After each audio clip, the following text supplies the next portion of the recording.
good afternoon, whichever you prefer. The sun's still up. I want to say afternoon. Welcome, everybody, to Gens Live. This is a very special rendition of Gens Live because we have now, for the first time in GeNarrations history, actually completed an entire session of GeNarrations that is completely virtual. That meant completely virtual. So congratulations to all of those who reached out to me and said, Adrian, we love GeNarrations, we want to make sure this still happens, please don't forget about us. And this was made possible from all of you, so thank you so much for making sure that we keep this alive. And so with that, we are going to now share our first round of stories from the Stories of Solitude session. We have a fantastic group for today. This is the Willye B. White group that meets in Rogers Park at the Willye B. White Park off of Howard. And this is a group that I teach myself. I'm going to switch our view here. Hi, everybody. Yay! I mean us. Yes, us performers. Hi, everyone. So we have a fantastic lineup of some stories, and we're going to kick it off with a fantastic storyteller, Norman Field. How you doing, Norman? Any way I can. Right. Has this what are we, Wednesday? Today's Wednesday. Anything different on today's Wednesday than any other? New speakers, new amplifier, new computer, new microphone and Oh wow, camera. it really has been a new new Wednesday for you. Well, we're excited to have you here, and please kick it off with your story entitled Solitary Southern Insights. Here is Norman Field. In the spring of 2017, I needed a vacation and planned a solitary road trip to some Tennessee Civil War battlefields. I'd been reading about them most of my life, and I looked forward to driving my new car, a used BMW, on the open road. I find that road trips often unlock revealing and unexpected insights into local culture. I pass a billboard on a rural Kentucky highway picturing an adolescent girl peeking into a medicine cabinet with the message, "Have you locked up your prescriptions?" What a scary thought that it's necessary to put this on a billboard. Later, on that same highway, I drive through Pulaski, Tennessee, and remember, this is the birthplace of the Ku Klux Klan, which reminds me of what I dislike most about the South. My first destination is the bloody Shiloh battlefield in southwest Tennessee, one of the few early Union victories. The nearest town to Shiloh is Corinth, Mississippi, where I discover another example of local culture. Looking at TripAdvisor, I learned that the local breakfast favorite is the Pit Stop, where their breakfast special is eggs with pig brains. Yum. Another insight occurs on a guided tour of Shiloh battlefield, where I meet a man in his mid-50s with a small crop of hair growing straight out of the ridge of his nose about halfway up from the tip. Less than a dozen follicles, apparently waxed because they're fat, and standing straight up about a quarter of an inch tall. What name do we give to this deliberate, prolonged effort to cultivate and groom such a tiny patch of facial hair? Is this a nostril beard? Is it a nose stash? Or could this be an undiscovered, long-term side effect of eating eggs with pig brains? Yet another revealing sight is the high number of the profoundly obese, often young, that I encounter on the trip. I wonder why. After 5 days of restaurant meals, I think I know the answer. Almost every breakfast, lunch, and dinner item on every menu is fried and served with either cheese or bacon, if not both. Even at what was billed as Chattanooga's finest seafood restaurant, my inexperienced server had to consult with the kitchen to confirm that, yes, a trout fillet can be prepared without the specified ricotta cheese. On brook trout? What's next? Crumbled blue cheese on my oatmeal? Outside of Chattanooga, Chickamauga was the last major Confederate victory of the war. Here, my cultural education continues with elevator etiquette. In a Chicago hotel, it's rare to look at or speak to the other people in the elevator. Somebody might look back at you and say, I ain't talking to you, so why are you talking to me?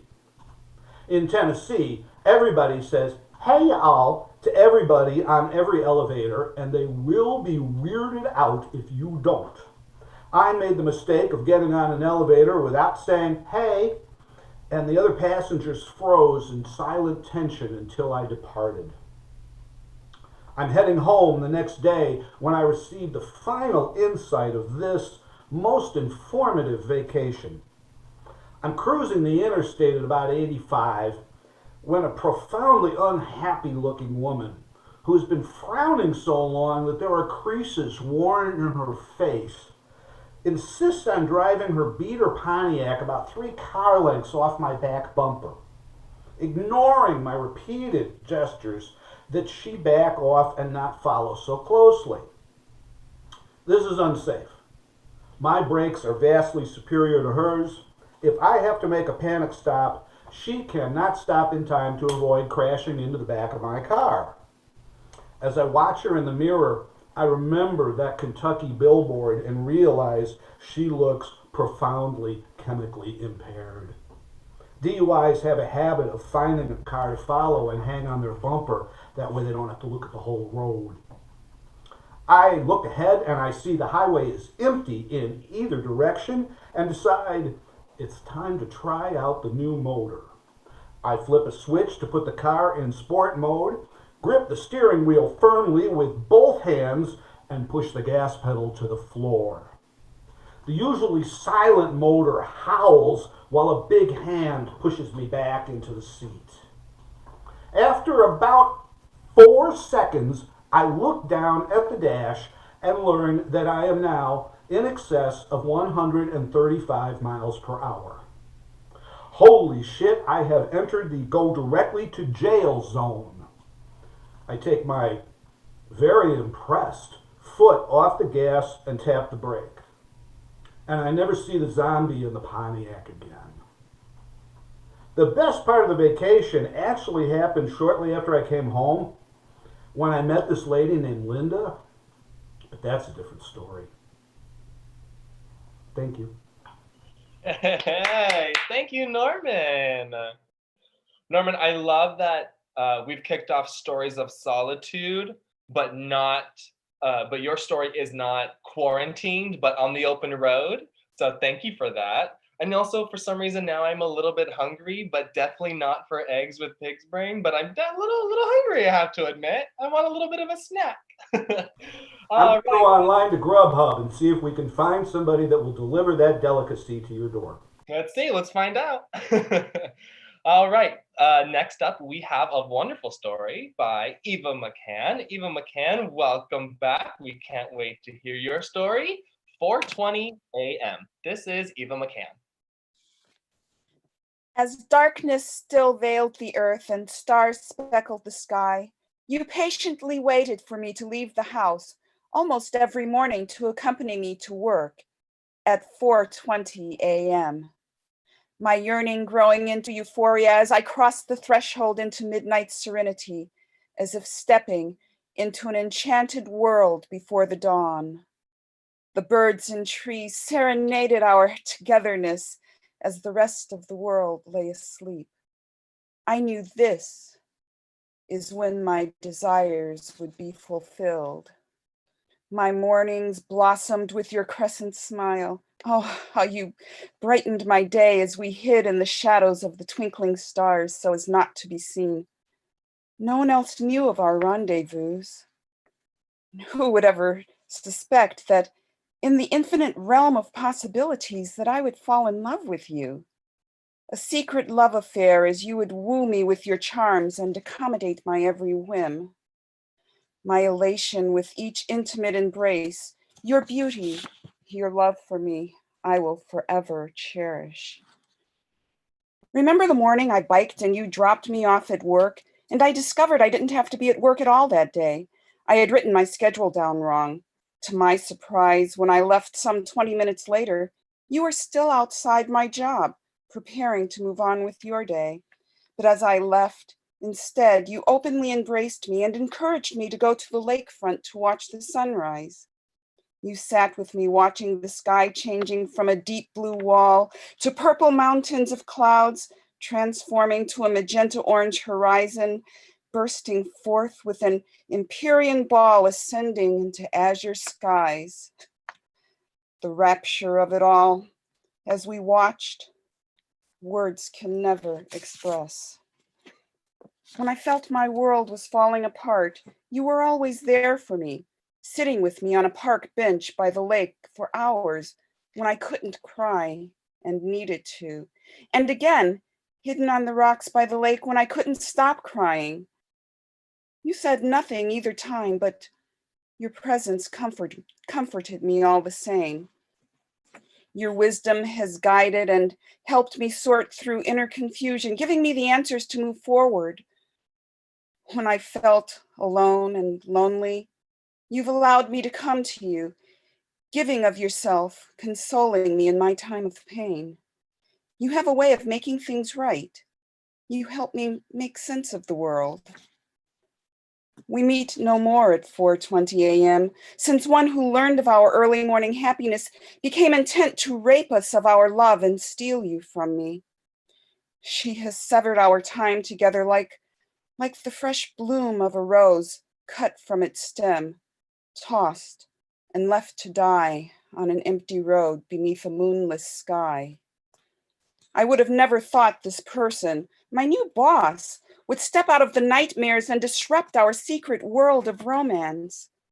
I always thought echidna was a myth from tales long past, but have since learned this she-viper lives embodied in the form of this woman with a Cheshire smile that mutates at will into a venomous chimera, preying and poisoning the minds of her unsuspecting supervisors, stinging them with her poisonous fangs, all the while her fiery breath burning holes in the truth as she lures her prey, or the powers who think they may be, to her cave, as they willingly follow, hearing no one else's cries but hers, leaving trails of victims in her wake. In her resentment and jealousy of me, she has cast aspersions and maligned my reputation. This beast has come between us. You know the truth, but the others are unreceptive or unable to see through her opaque shroud that cloaks their better senses, thus keeping us apart. You told me what to do, but in my state of confusion, my world was thrown off its axis. In my hesitation and attempt to find the proper words for my defense, I was too late. Her blows are fatal, her victims many, and we have become casualties. Knowing our time together is scarce and far between, I feel compelled to write you this letter. I've never verbally expressed how I felt to you. To me, our rendezvous and the rhapsody of our embraces shouted out the words I never said and assumed you knew. But now, as I sit here writing, I feel the need to tell you. You're older than I am, and I know you've had lovers before me, but you are one of only a few in my life. I've known you for so long, and yet you remain a mystery to me. As you speak to me, you reveal very little of yourself, and at the same time, you say so much of yourself. How do I interpret you? So often, in the silence of the night and the blackness of the morning skies, I never wanted to release you, but I knew I had to let you go. I exulted in our time together and miss you greatly as we are unable to meet as we did before.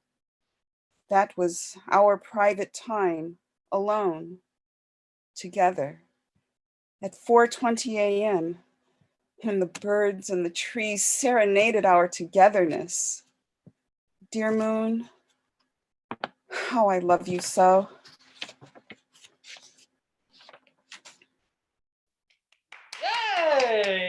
Thank you, Eva.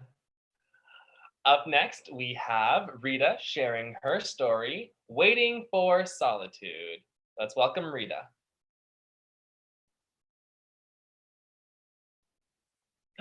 Oh, hi, Rita. We need to unmute you first. Unmute you now. Okay. There it is. And unmute it. Thank you. Rita, get out of that closet and go to bed now.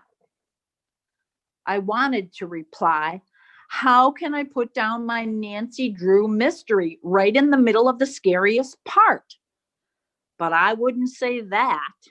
That would have been talking back, and it was not tolerated in our house.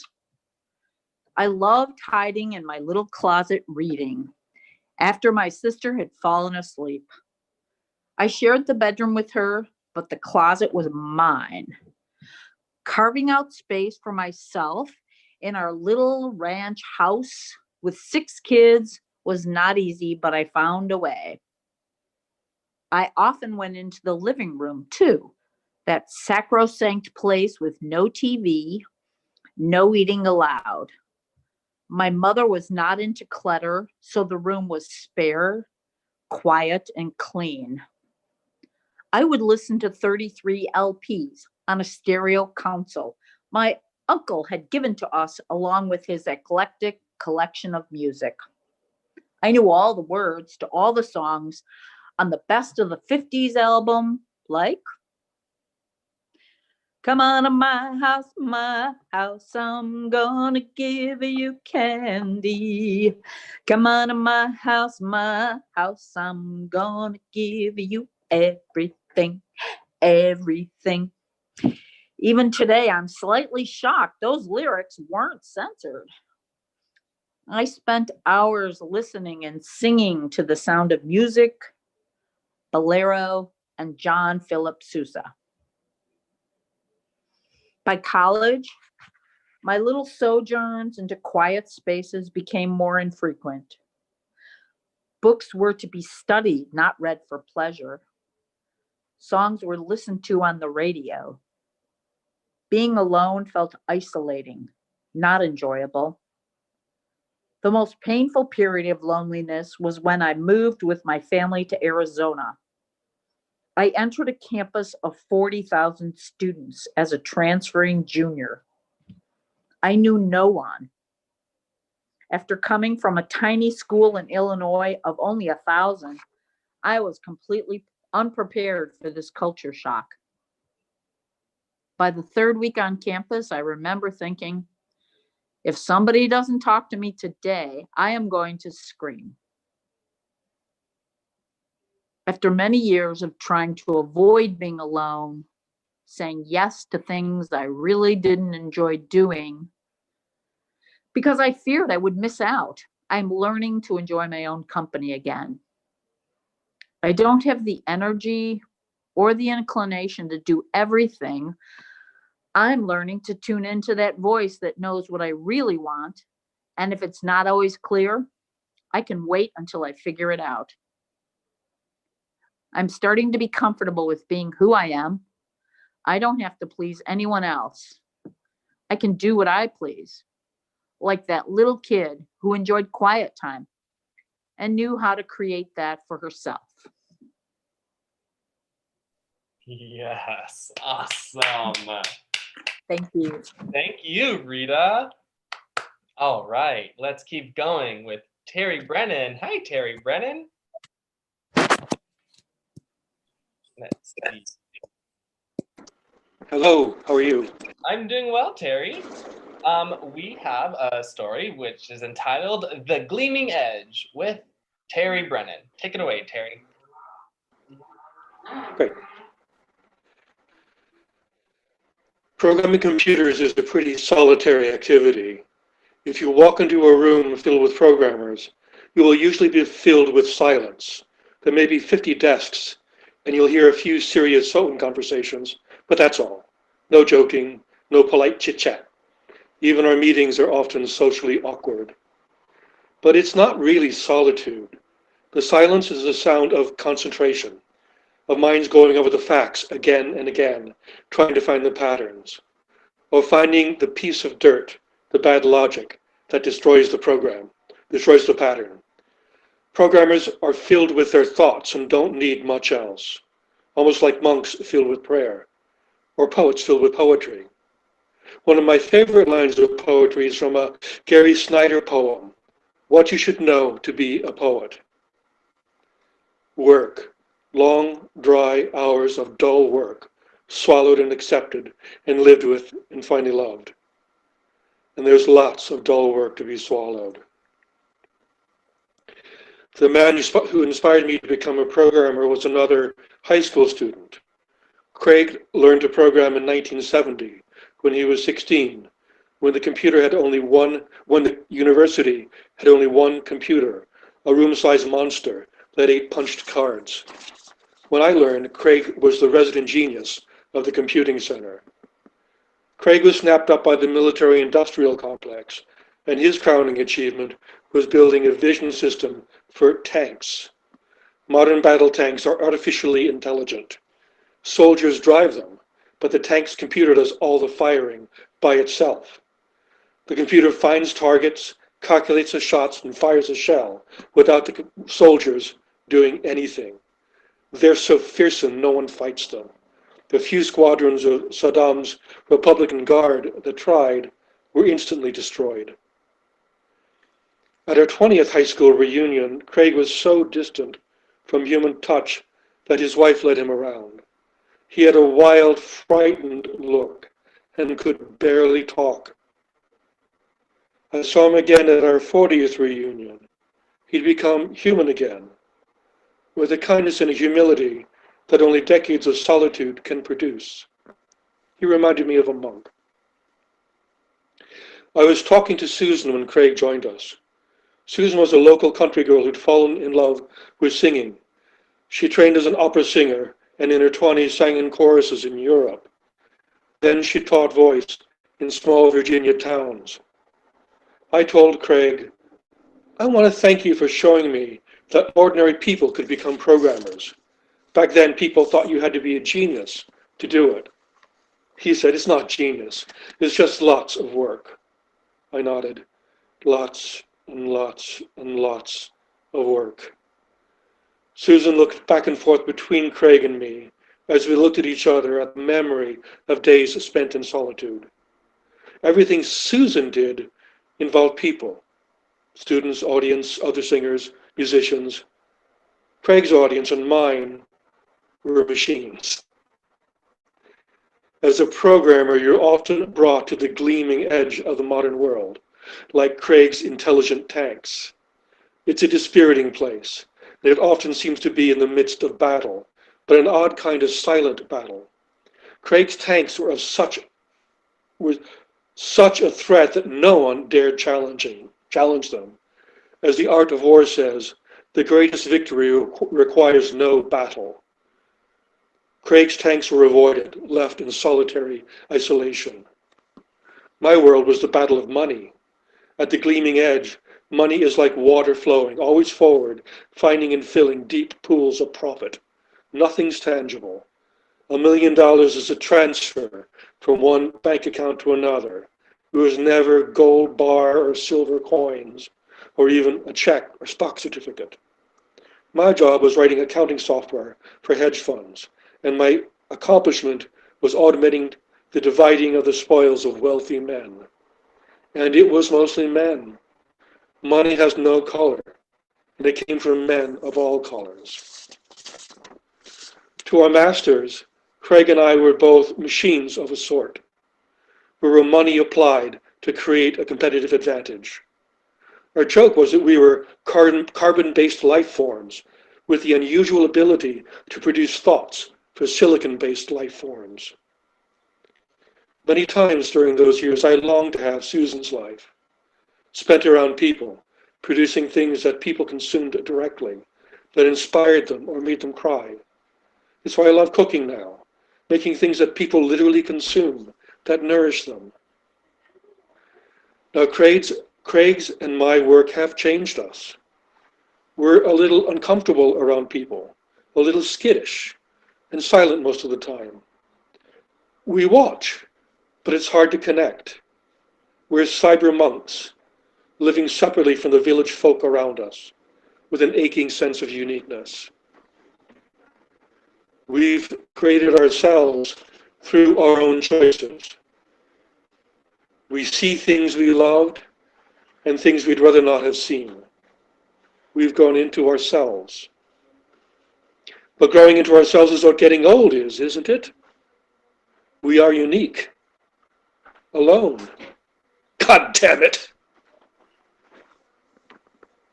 Wow, Terry. For those of you at home, that is his final draft, and thank you for sharing that. Wow, Terry, wow, I'm overwhelmed. It turned out so great. Thank you, Terry. Fantastic work.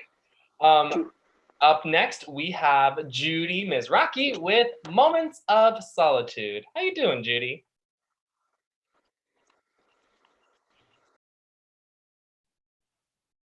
Oh, want to double check that audio for us?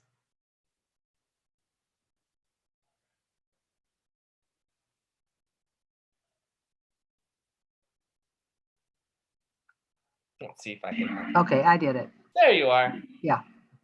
Okay. Moments of solitude. As I was waking up this morning, I remembered a moment in the 60s when I was lying in bed halfway around the world in Israel.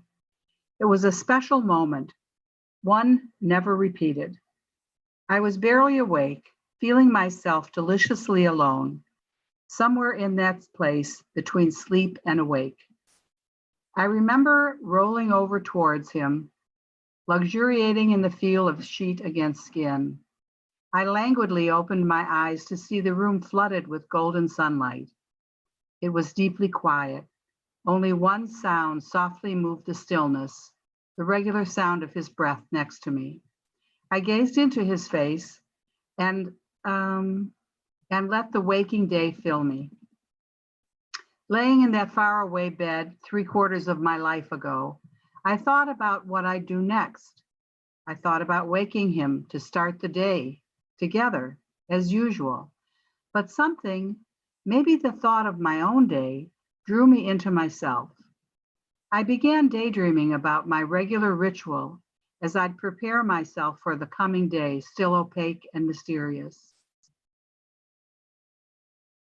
I imagined feeling myself startle as my mouth was hit with the shock of mint and cold water, and loving the smooth water as it enveloped my hair, my face, and my body with its silken caress.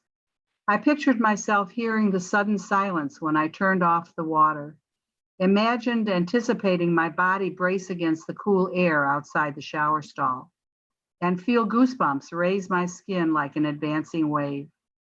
It seemed I could feel my pulse quicken as I dried myself with the soft bristles of terry cloth. I imagined my skin warmly accepting my clothes as they wrapped me with thin layers that separated me from out there, my flimsy shield that allowed me to move into the world of awareness and response.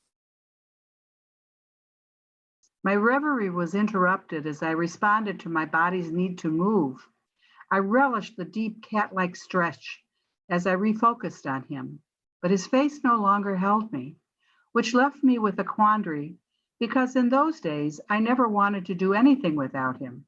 In spite of that, I rolled over and away from him as I quietly slipped out of bed thinking, no, I won't wake him yet.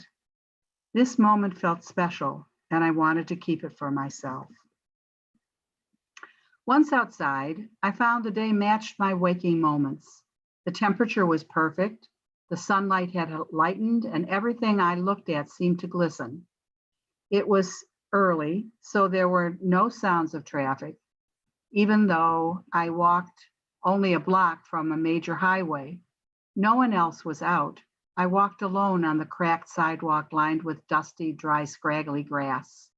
I inhaled deeply, reveling in the scent of jasmine that still hung on the air. I felt happy. This was a quiet happiness, a low buzz of contentment that nurtured me like an unseen aquifer. As I walked along, a thought struck me that stopped me in my tracks. I felt my outlook on the world shift as I suddenly realized I was like everyone else in this country. From the policeman to the prostitute, everyone was the same. We were all Jews.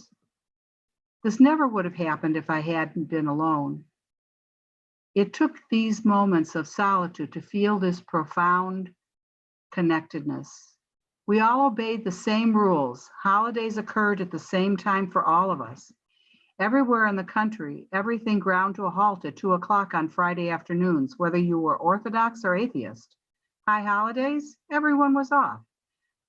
No more having to fit in.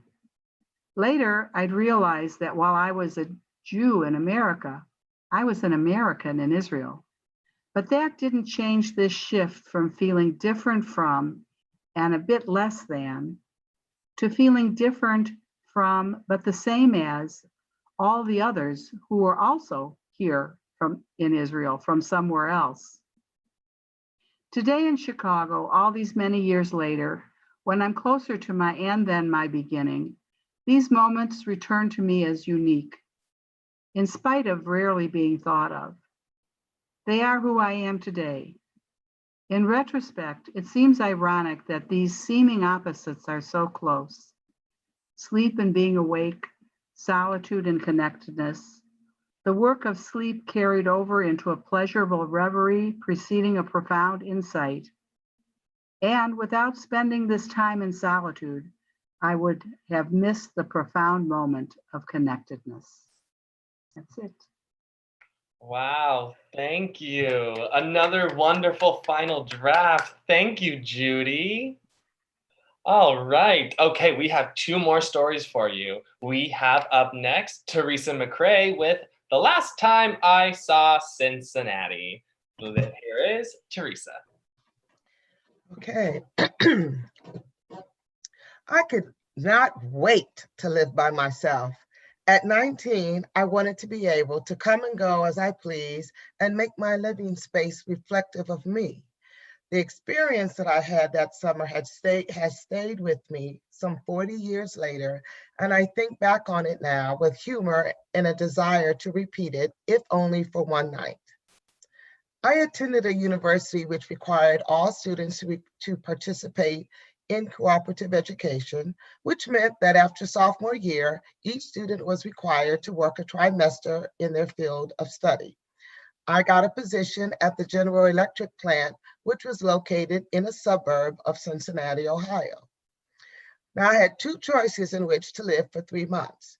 I could rent a room with a shared bath and kitchen privileges in a home owned by a 70-year-old woman located 10 minutes away from work, or I could rent a small efficiency apartment by myself in a neighborhood that had places to go and things to do and see, but was over an hour away from work, and I didn't have a car. Of course, I chose the latter, much to the dismay of my parents, who much prefer I live with the older lady because I wouldn't be by myself and it would be safer. Safer because she was a church-going senior who would not lead me astray, even though she could spit a mean can of tobacco. However, I had no intention of being secluded during the summer in some slow suburb located 20 minutes from the city. I was definitely not afraid to be alone. So after I got settled into my little place, I found a coworker to carpool with. I needed to get a phone. I went to the phone company to get my first phone number and was told that the service would be turned on in about 3 to 5 business days, and I was given the digits in a phone. When I got home, I was so excited to have my own phone that I plugged it in just to see how it looked on the wall, and picking up the receiver, I heard a dial tone. The only people I thought to call immediately were my parents. I had been using the payphone at the corner, and I felt relieved that I wouldn't have to go out every time I needed to make a phone call. Dad told me that my mom had gone away for the weekend, and as he wrote down the phone number, I told him that I was surprised that the phone was actually working because it wasn't supposed to be connected until next week sometime. We talked a bit more, and he said he would call back when Mom got home. I managed to make a lot of calls in that weekend, but on Monday, when I picked up the receiver, I was connected to a business office. Now, this was still the time when lines got crossed and party lines still existed. So when I informed ATT, they shut my phone service off, and unbeknownst to me, the phone number I had given out was now ringing on the caller's end, but not on mine. On my end, the phone was dead. No dial tone, nothing. Well, about Thursday evening that week, I was startled out of near sleep by a knock on my door. I asked who it was, and the response to my question was, the police. I sarcastically repeated, "The police," as I walked to the door to look out the peephole. I expected to see my friend on the other side, but I was shocked to see two policemen peering back at me. I opened the door cautiously and was told that they were performing a well-being check. "When was the last time you spoke with your father?" the short one with the cap said. "I just talked to them a few days ago. What's wrong?" "Call your parents. They've been trying to reach you all week." I can see the residents on my floor peering at the drama through the light of their cracked doors. I am now embarrassed, scared, and speechless. I throw on some clothes over my PJs and start running to the corner payphone.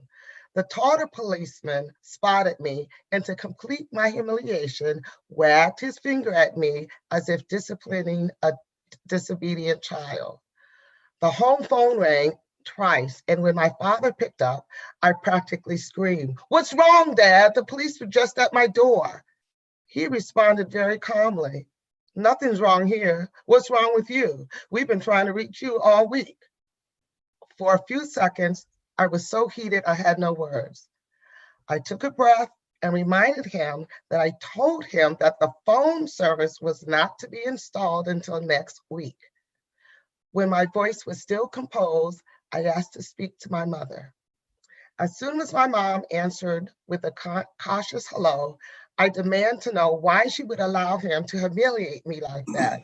My mother apologized and explained that she had returned from her retreat and had attempted to reach me, but the phone just continued to ring. When they couldn't reach me for the 5 days, my father began to get upset and question where I could be, especially because calls had been made to me at various times during the day and evening. Despite her attempts to calm his anxiety, my dad had gotten my mother so worked up and nervous that she agreed with the suggestion to call the police, and that was that. From then on, I always stayed in contact with my parents by calling them every Sunday. From time to time, we would revisit that incident, Dad reminding me, "It could happen again if we don't hear from you." Well, it's been years now since those Sundays calls with Mom and Dad. The embarrassment that I felt then has now turned to longing for that unconditional love of a parent that was always there in every way, even when it wasn't appreciated or understood at the time. Yes, thank you, Teresa. Thank you. And and the thing is, what I've accepted is that is never going to go away. My grandmother just texted me about an hour ago with many emojis saying, "Mijo, are you mad at me? You haven't talked to me in 3 days." And she's like, "Oh, I'm just busy." So yes, surely something to stay in your memory. Yeah, absolutely. Yeah, no, at least the cops are knocking on my door. Thank you, Teresa. Great story. All right, folks, we are going to wrap up today's round of stories with a fantastic story by Pete Wood. Hi, Pete. How you doing? Good. How you doing? I'm doing great. All right, Pete, take it home with your story, Solo Flight. All right.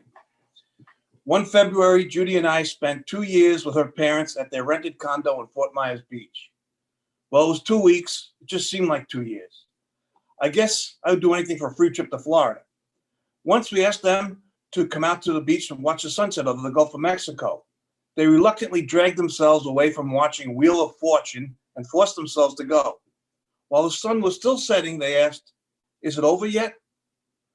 Judy and I stood there as the last slice of sun sank into the water. We turned to our parents and said, wow, wasn't that beautiful? They looked like a dust devil flying back to their condo. The next day I thought, since we had free room and board, I would treat everyone to parasailing. Parents agreed to go for the boat ride. I guess so they could place bets on whether we would chicken out or not. Once we got on the little boat, we had to fill out these forms about how the company was not liable for certain things. Initial here where it says in the event of your death. Initial here where it says if death caused by. Sign here where it says any death that occurs. Initial here, death. Sign here, death. Death, death, and death. Okay, sign the bottom. It was an unsettling way to begin an outing. I guess I'm heading to my death, and here I was thinking we were having fun. I looked at Judy's parents. They were beaming. I never saw them so happy. There were two guys working the boat, and they had this little beagle running around the boat named Rocky. The dog loose on a boat? Oh, yeah, he comes with us every day. He always stays on the boat. He's no problem at all. Okay, wow. How well trained he must be. The only thing my dog Butch was good at was humping your leg and chasing rocks. I was terrified. So being a perfect gentleman, I let Judy go first. There's a platform on the back of the boat that's like a little helipad. They get you all harnessed to the parachute, connect you to the lifeline, and you take off. There Judy went, higher and higher. We went parallel to the shoreline. I noticed Judy kind of dropped down a little at the turnaround and then rose back up once we had forward momentum again. I had a feeling in my gut like I was going to the electric chair. After a while, we made another turn, and before you knew it, Judy was lowered back to the landing spot. Now it was my turn to face certain death. I got all hooked up, stood there, and whoosh, I was up, up, up. Holy crap, what a ride. The boat got further and further away. Wow. Suddenly it was all quiet. Quieter than I've ever heard in my life. Complete silence. Except for that loud beat coming from the beach. What is that? Boom, ba-boom, ba-boom, ba-boom, ba-boom. Oh, wait, that's my heart. The only other sound was a clink of a flimsy connection to the metal ring of what looked like a big kite above me. I think, that's all that's holding me up? Ah! No, I'm okay. It's safe. They do this all day, every day. I calm down. Oh, look, I'm actually higher than the hotel and condo towers along the beach. I'm actually higher than the damn hotels and condos on the beach, only I am above the ocean, way past the shoreline. Ah! No, I'm okay. This is fun. This is fun. I am having fun. I am calm. I am calm. I'm calm. Look at it this way. It's good to be away from Judy's parents for 5 minutes. It's pure quiet. Look at the big puffy clouds. I can see across the barrier islands, past the bay into the town. It looks like a jungle of palm trees. Infinite sky, infinite ocean. Oh crap, I'm dropping. For no reason. Why am I dropping? Ah! Oh yeah, you drop when they turn the boat. I guess that means the ride will be ending soon. Calm down and enjoy yourself. I'm dropping again already. Why are they turning again? What's going on down there? Stop. Relax. I'm okay. I'm good. I'm having fun. I'm enjoying this quiet time to myself. Oh, look at that. I could see a stingray in the water below me, just swimming along, flapping its wings like some kind of prehistoric pterodactyl. Yeah, I'm the pterodactyl. I have the pterodactyl view. I'm experiencing what it might have been like, soaring all alone in the sky. I'm dropping again. What the hell? I'm getting close to the stingray. Holy crap, there's probably sharks out here. Why am I thinking of pterodactyls? Why the hell am I dropping so fast and so often? And just like that, I'm up again. Now I'm floating. Now I'm dropping. Now I'm just floating in place. I look at the hook. Did I get disconnected or something? I look down and I notice the boat's wake is from the figure 8. What's going on? Did Judy's father pay the guy extra to torture me? I'm up here a lot longer than Judy was, but I'm having fun. Damn it, fun. I'm enjoying the quiet, peace, solitude, and holy crap, I'm dropping fast. Relax. The ride is finally ending. I'm directly behind the boat, and I'm getting closer and closer. I land on the little platform on the back of the boat. The guy tells me, yeah, sorry, Rocky dove into the water. We had to keep circling to get him back. Oh, I thought, Rocky? Oh, we stayed on the damn boat. I probably could have sued him on that count alone. I don't remember signing any dog jumping off the boat clause. Even Butch wasn't stupid enough to dive into shark-infested waters. But it was good to be back on the boat. I was even happy to see Judy's parents. The boat guys asked if we wanted to upgrade to a sunset cruise. Sunset schmun schmet. All I want is a beer in my hand while we watch Vanna White turn the letters. The end. Thank you, Pete. I'm gonna get a t-shirt with that. Sunset schmunset.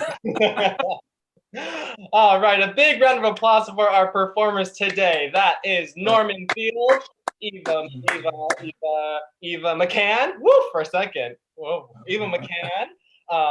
Rita. Oh my goodness, Rita. Why can't I remember? McMahon. McMahon, thank you. Goodness.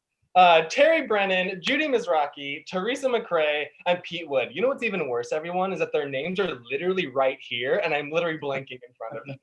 That's what Wednesday is today. But again, thank you for your stories, your bravery, your vulnerability, your sharp wit. If you tuned in yesterday, our Walter Director of Education and Engagement, Willa Taylor, she said it really quite best in that generation, its essence is sharing stories. And we share stories to know where we've been and to know who we are.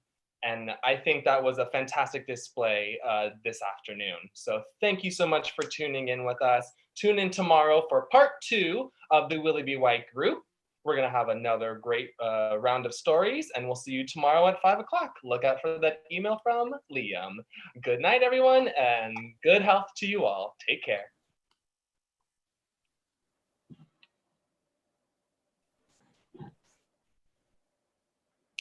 And we're out. All right.